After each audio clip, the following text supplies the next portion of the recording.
안녕하세요. 드디어 유튜브를 제가 시작합니다. 언젠가 해야 되겠다고 계속 미루고 미뤘었는데 이번 코로나 바이러스가 결정적 계기가 된 것 같습니다. 앞으로 자주 저와 만날 텐데요. 어, 글쓰기와 말하기에 관해서 말씀을 드리려고 합니다. 이 방송을 쭉 들으시면 적어도 글쓰기나 말하기가 그렇게 어렵지 않다는 거, 그리고 나도 한번 글을 잘 쓰고 말을 잘하고 싶다는 생각을 가지시게 될 거라고 생각합니다. 음, 오늘은 이제 첫 시간인데요. 제 그 소개 겸해서 오늘의 키워드는 말과 글, 이것에 관해서 좀 말씀을 드리겠습니다. 지금은 제가 이제 글도 쓰고 이렇게 말도 하죠. 이런 강의도 하고 또 방송에 나가서 가끔은 또 말을 합니다. 10여 년 전에 저를 아는 사람들은 그때 제가 아니라고 합니다. 지금의 저를 이해를 못하죠. 저는 말도 못하고 이제 글을 쓰는 사람이 아니었으니까요. 누군가 또 그렇게 얘기할 수 있죠. 뭐 대통령 글을 뭐 8년 동안 썼다며, 기업에서 또 글을 쭉 썼다며. 근데 그건 제 글이 아니잖아요. 그 남의 글을 쓰는 역량과 자기 글을 쓰는 것은 전혀 다른 것이거든요. 그런 건 차차 뒤에 말씀드릴 거고요. 어쨌든 학교 다닐 때나 직장에서나 남 앞에 나서서 말하는 거, 그러니까 일어서서 말을 하거나 앞에 나가서 말을 하거나 이런 건 전혀 못했습니다. 그런 건 거의 실어증에 가까웠죠. 물론 이제 친구들과 얘기를 하고 뭐 술을 마시고 얘기를 하고 이런 것들은 가능했지만 이렇게 뭐 연설, 발표 이런 말은 거의 불가능했습니다. 대신에 그 사람이 이제 그 네 가지 언어 생활을 하잖아요. 말하기, 듣기, 읽기, 듣기. 우리 이제 학교 다닐 때 국어 시간에 이제 네 가지를 배우는데, 사실 이 네 가지가 거의 저는 전부인 것 같아요. 사회생활 하면서 또는 뭐 직장에 다니건 안 다니건 이 네 가지를 하면서 살죠. 그런데 이제 제일 먼저 하는 게 듣기죠. 그 다음에 말을 하고, 그 다음에 읽고 쓰고 이런 단계를 거치는데, 다행히도 저는 이 듣기 단계에서 좀 충실히 했던 것 같습니다. 제 성격도 굉장히 소극적이고 이렇게 내성적이다 보니까 남의 말을 듣는 것은 유심히 들어요. 그게 유전인지 제 아들을 봐도 듣는 걸 잘 듣습니다. 안 듣는 척해도 듣고 있어요. 이게 열심히 듣는 사람의 특징은 남의 말을 잘 들어서 이렇게 맞춰주려는 거죠. 사실은 인간의 본능이기도 하죠. 그래야 안전하죠. 그래야 생존 확률이 높아지죠. 거기에 이제 저같이 성격까지 그러면 거의 눈치를 본다 할 정도로 듣기를 열심히 합니다. 근데 이게 이제 잠재적인 씨앗이에요. 나중에 말을 하는 데 있어서 듣기를 충실히 한 사람이 말을 잘할 확률이 높습니다. 마찬가지로 독서를 많이 읽기를 많이 한 사람이 쓰기를 잘할 확률이 높은 것 같습니다. 물론 그걸 하지 않으면 잘할 수 없죠. 그렇지만 어쨌든 바탕이 된다는 거죠. 그래서 이제 듣기를 열심히 하면서 학창 시절을 보내고 직장 초년병 시절을 보냈습니다. 듣기를 잘하면 공부 잘하죠. 직장에서 윗상사 말 잘 알아듣고 일 열심히 하죠. 그래서 그건 충실히 이제 잘 해왔는데, 문제는 이제 그 다음 단계로 넘어가는 거죠. 저는 또 운 좋게도 사회에서 일이 연설문 쓰는 일을 한 10년 넘게 했죠. 그러니까 그 연설문을 쓴다는 것은 남의 말을 준비하기 위한 글을 쓰는 건데, 그러니까 말과 글에 걸쳐 있는 거죠. 그걸 물론 이제 내 글이 아니고 내 말이 아니지만 일단 말하기 글쓰기에 내가 한 발 들여놓게 된 거죠. 그렇게 발전할 수 있는 저는 계기가 됐다 이렇게 생각을 합니다. 연설문 쓴 게요. 그러면서 이제 그 말하기 글쓰기를 어떻게 할 것인지를 좀 배우는 기회가 됐고요. 그 이후에 이제 최근 한 6년, 5, 6년 제 말을 하고 이제 제 글을 쓰죠. 돌아보면 참 감사하다는 생각을 합니다.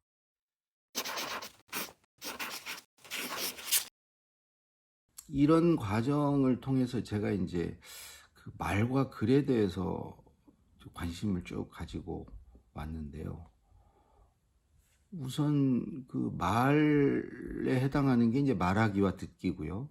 쓰기, 글에 해당하는 게 쓰기와 읽기죠. 또 이렇게도 분류할 수 있어요. 듣기와 읽기는 입력행위죠. 인풋입니다. 남의 말을 듣고 남의 글을 읽는 것이고요. 또 출력, 아웃풋도 있죠. 말하고 쓰는 겁니다. 그건 내가 만들어서 밖으로 내보내는 거죠. 입력이 쉽죠. 근데 이제 입력에서 머물면 안 되죠. 출력으로 나아가야죠. 또 이 출력은 입력 없이는 안 되죠.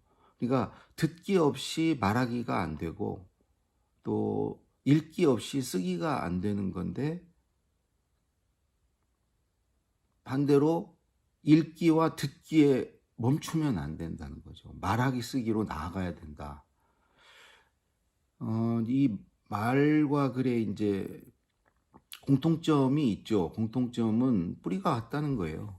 그 뿌리는 뭐냐? 어떤 생각, 감정 이런 것들이죠. 느낌. 이게 이제 말과 글의 재료가 되는 거죠. 이걸 가지고 말하고 글을 쓰는 거죠. 근데 이제 그렇게 같으면서도, 본질적으로 같으면서도 또 전혀 다른 게 말과 글이에요. 말을 잘한다고 반드시 글을 잘 쓰는 건 아니죠. 또 글 잘 쓰는 사람이 말을 잘한다는 보장도 없습니다. 그 이유는 그 말과 글의 차이에서 오는 건데요. 말은 글에 비해서 있는 게 많아요. 그러니까 우선 말은 상대가 앞에 앉아 있죠. 오늘 저같이 이렇게 혼자 이렇게 찍는 것은 상대가 없지만 대부분의 말은 듣는 사람을 앞에 두고 말을 하죠. 그게 한 사람이건 여러 사람이건. 그런 점에서 그 상대의 도움을 받아요. 그 상대의 반응이 있잖아요. 그 리액션이 있죠. 내 말의 반응을 확인하고 말을 할 수 있으니까 훨씬 말하기가 편해요. 여러분들 그 벽에다 대고 말을 한다거나 아니면 아주 무표정한 사람, 제가 강의를 가도 이제 표정이 없는 분들을 대상으로 하는 강의들이 있죠. 공직자분들이 대체적으로 표정이 없으신데 훨씬 강의가 힘듭니다. 말하기가 힘들어요. 그건 그만큼 말이 어떤 내 말을 듣는 사람의 도움을 받고 있다는 거죠.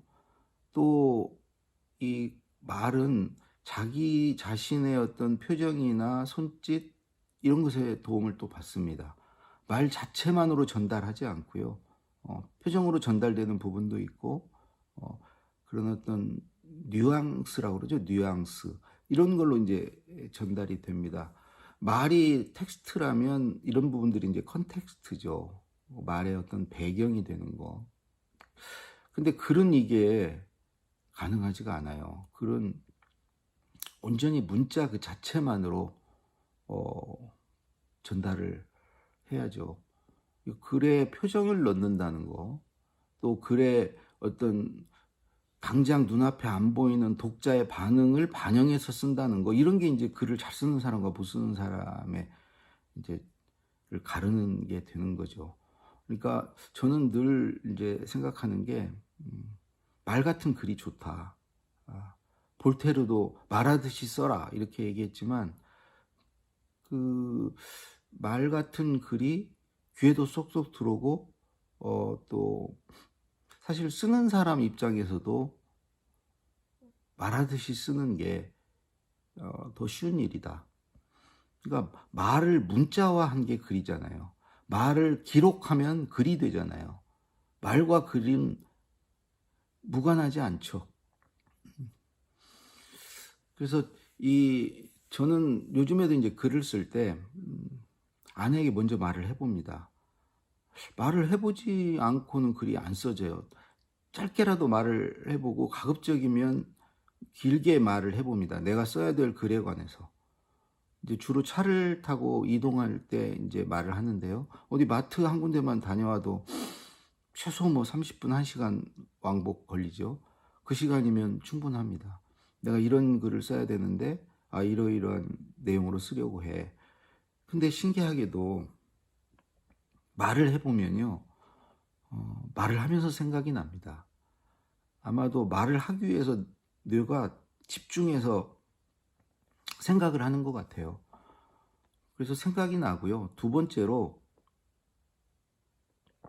말을 하면 생각이 정리됩니다.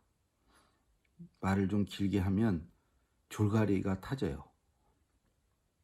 마치 엄마들이 자녀분들 혼낼 때 처음에 너 좀 이리 와 앉아봐. 그럴 때는 말을 정리해서 앉으라고 하는 게 아니거든요. 근데 이제 말을 계속 하다 보면 엄마 말 알아듣겠어? 엄마가 뭐라고 그랬어? 세 가지지. 이거. 그렇게 나중에 정리를 하죠. 그럼 말을 하면서 정리를 한 거예요. 어떤 경우에는 처음에 의도했던 말은 사라지고 말을 하면서 더 좋은 말이 생각나서 그 말로 정리가 되기도 하죠. 그리고 또 이제 말을 하면 세 번째로 당연히 반응을 알 수 있죠. 내 말을 듣는 사람이 이걸 재밌어 하는지 알아먹는지 반응을 알 수 있죠. 그리고 이제 마지막으로 저는 말은 하면 할수록 분량이 늘어나는 것 같아요. 예를 들어서 노무현 대통령이 아침에 어떤 똑같은 주제의 말을 조찬해서 누구에게 말을 하신 말씀을 저녁 무렵이 돼서 똑같은 주제인데 말의 분량이 늘어나 있어요. 한편으로는 정리도 되지만 양도 늘어난다는 거죠. 그만큼 새로운 말들이 와서 붙는 거죠. 기억도 나고 뭔가 이렇게 반응을 보면서 새로운 말이 생각나서 이렇게 붙어지는 거예요. 양도 늘어나요. 실제로 노무현 대통령은 말로 글을 쓰신 분이죠. 대통령이 직접 앉아서 글을 쓸 시간이 없으세요. 구술이라는 걸 해주시죠. 말을 해주시는데 이렇게 부르시면 처음에 못 받아 적게 하세요. 받아 적으면 내가 말을 정리해서 해야 된다는 부담을 아마 느껴서 말이 잘 안 나오는 거죠. 생각이 잘 안 나는 거죠. 처음에 못 받아 적게 하다가 어느 시점이 되면 지금부터는 잘 받아 적으라고 그러세요. 스스로 아시는 거죠. 내가 이제 정리가 됐다는 것을. 그때부터 받아 적으면 글이에요. 그러니까 말로 생각을 하고 말로 글을 쓰신 분이구나 이런 생각을 했습니다.